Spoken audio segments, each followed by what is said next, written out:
I'm going to go right to this gentleman right here at the end of the... Just asking to repeat the questions. Okay, I will. Sure will. Yeah. Thanks for coming out, enjoying your comments.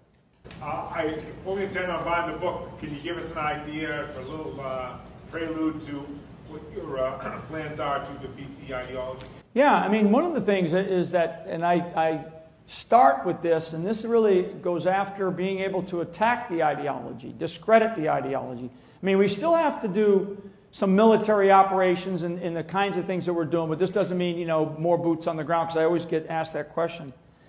One of the things that I call for in the book is the creation of a new 21st century alliance.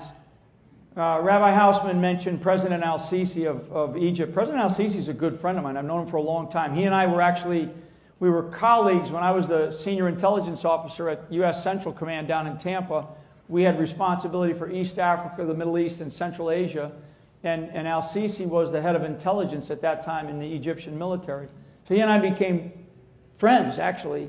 And what I felt like we should have done was we should have embraced him when he gave his great intellectually courageous speech at the Al-Azhar Mosque at the end of about a year and a half ago, beginning of 2015, end of 2014. And Al-Azhar Mosque, for people that don't know, it's kind of like the analogy, it's sort of like the Vatican of the Muslim world. And first time a Muslim leader of a country ever spoke in front of that, other than an imam or a cleric. So he stood there, and we did not embrace him. We should have embraced him.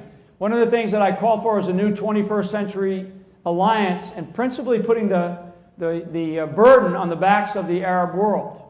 And al-Sisi was calling for that. So there's some steps that we're trying to take right now, actually in the political process, to try to get this idea in place. It will exist. It will exist.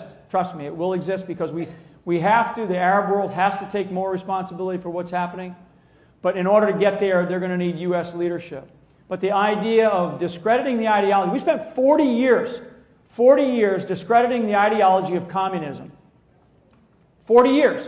I mean, I remember as a kid talking, about communists, right, in school and what it meant and what we had to do as a kid growing up. We can't talk about radical Islamism in our school system. I mean, you'd be thrown out, you'd be suspended, you'd be sent home. And then you as parents with your kids, people would be wondering about you. You'd be called names. We can't have that. We are facing another ism, just like we face Nazism and fascism and imperialism and communism. This is Islamism, and it is a vicious cancer inside the body of 1.7 billion people on this planet, and it has to be excised. So, and we should not fear this idea. We should define it clearly, and we should go after it.